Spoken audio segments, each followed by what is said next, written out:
Welcome back to the GSL Global Tournament. It's time to find out which one of these two players will be eliminated. Will it be Parting on his home turf, or will it be Revival, the player who has come in here, showed somewhat of a weak performance against MMA. He's now playing on merry-go-round against Parting. Parting's got to be a little bit shaken from the previous series, but I got to say he's absolutely, positively the favorite here. Yeah, that was a hard one to take, but I feel like he's going to have a much easier time of this one. The map is going to be merry-go-round PVZ. Parting is pretty good on this matchup as well. Let's see what he can do. Map is already up and loaded. These two players are in the game right now. Mine and Minerals getting their minds focused. This is the GSL Global Tournament, and one of these two players is going home empty-handed, 4th place in the group. Will it be Parting or his opponent Revival? Let's find out right now.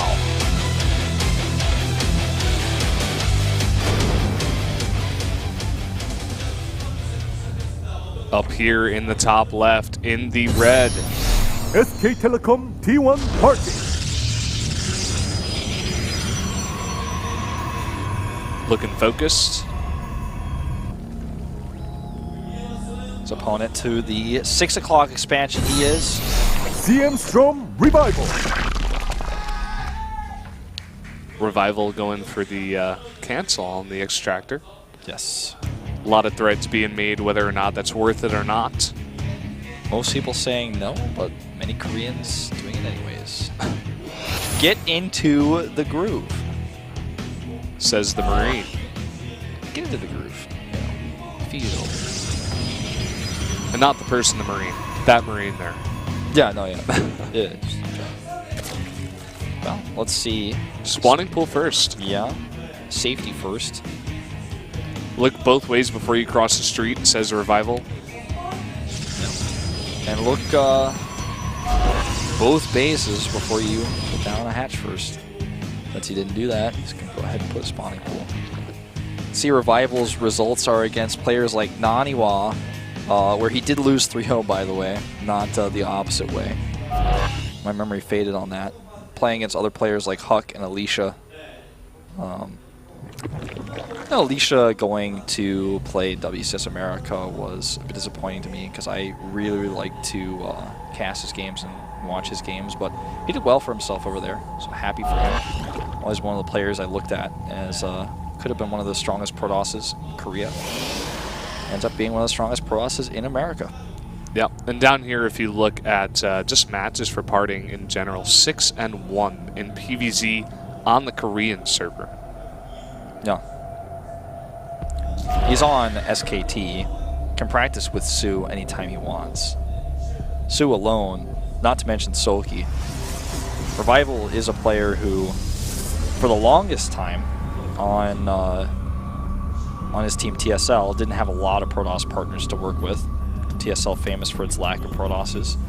And then, later on EG, not having a ton of solid Protoss players to work with there either. So now Revival throwing down that spawning pool first. He's going to throw down a quicker third base here. He knows that with that spawning pool and looking at the build of Parting that he is a little bit behind there, so he wants to throw down a third base pretty fast here. Wants to try to get back equal with Parting, economic-wise. Well, this probe over here, not going to get a whole lot of information. And actually goes down. I feel like he actually may have just wanted to go in the main base there. Bit of indecision. But seeing this does let him know that it was a pool first opening. He didn't check the third base, right? No.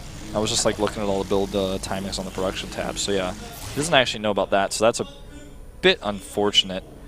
He can reasonably assume. Well, you never want to go under assumptions in a game like Starcraft 2. Yep. It's a game of limited information. As they say. If you get the wrong information or if you don't have that limited information, it can come back to bite you in the butt. Yeah, that hurts. Nobody likes that. No, I definitely do not like that, so don't do that. Don't do that. Did you have, by the way, I don't know why this suddenly popped into my mind, a favorite children's story? Like a book that was read to you as a kid? Like, You know, I guess it doesn't have to necessarily be a children's story, but a book that like Goodnight Moon. Goodnight Moon. Yeah. That was a good one. I had that one when I was a kid too. That was a sick book, man. For you guys who don't know about Goodnight Moon, definitely go download the ebook right now. Yeah. It will take you some time to get through it, but I would say be patient. It's a very detailed book. There's a lot of pop-ups that come out of the book and lots of pretty pictures. So I had this book, and actually the reason why I asked is something popped in my mind in the 5-minute break, and I couldn't remember the title of it. There's a book where this hiker goes and brings these flags with like an H on it or something because he's trying to mark his trail. He brings a dog with him, and he gets lost in the woods, and the dog like falls and gets hurt. Then he like gets rescued by helicopters. I don't know what this book is, but I'm hoping someone out there will tell me. someone tweet at Wolf because I am totally clueless on this one. I don't know which book that is, but by the way, look at this.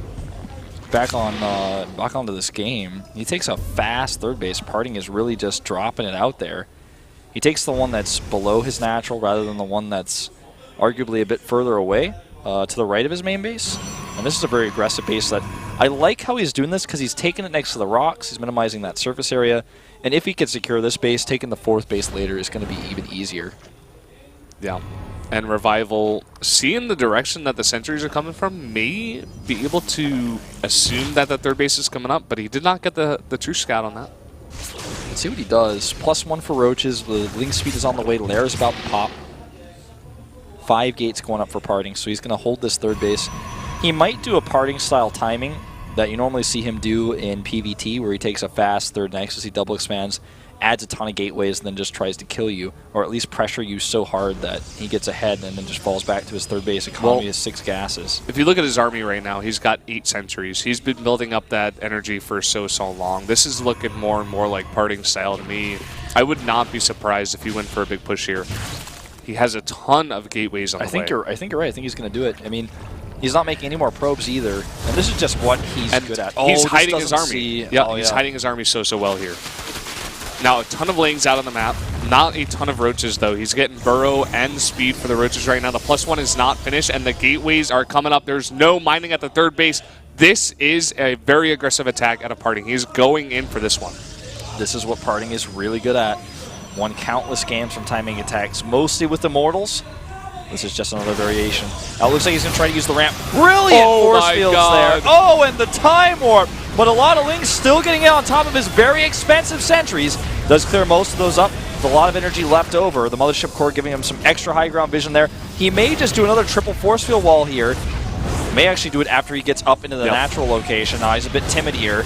Guardian Shield goes up. There's the force field wall, trapping a lot of these Roaches. Revival not fighting with the Roaches to the east. I think that may end up being a mistake here. He's at least poke a little bit, but I mean, with these force fields, do you want to? He's just in such a tough spot here. It's hard to engage. It's so scary to go up against Parting with this much force field energy, but he gets in a decent position here, but a nice time warp on most of the Roaches, but some of them pull in there outside of those force fields, and they're trying to come in and snipe these sentries, I think he actually just has enough. The sentries took too much damage early on. Revival showing some of that good ZVP. Solid defense here. 15 more Roaches on the way on a Hydroden. This is held. This is done. This is over. Good hold here by Revival. GG. We don't really see that push anymore. Solid 3-base economy for Revival. Doesn't panic.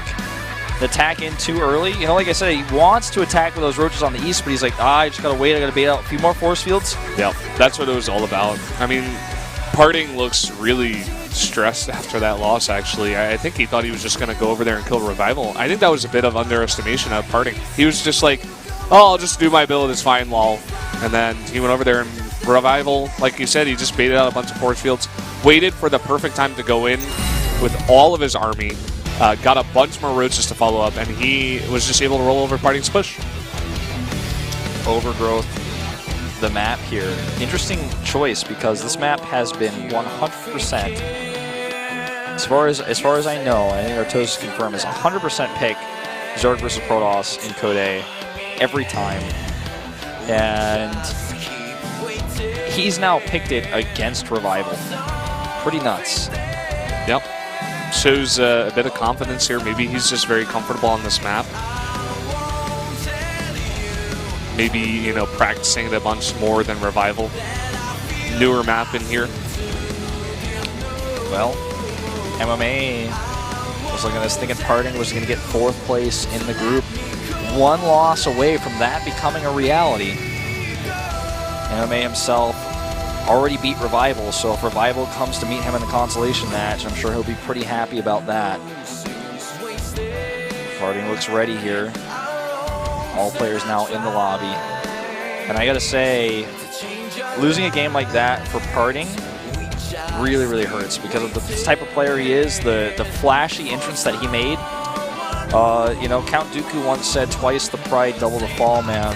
That seems to be true a lot of the time with Parting. He just gets so hyped up, he gets so confident, but when he loses, it really, really hurts him in a best-of series. You can look back at countless tournaments, countless round of 16s where Parting looked like a favorite of the tournament, and just that one first-game loss really gets into his head. He ends up losing there. He's already lost once to Zest, and now he's going 0-3 into this group, and that's a tough, tough place to be for a player who's so confident, a player who's highly favored to get out of this group. This is the GSL Global Tournament. We're in our losers match. Revival up a game here against Parting. He took an upset, a solid defense. 1 loss, and Parting's out, and Revival moves on. Let's find out what happens on Parting's match pick.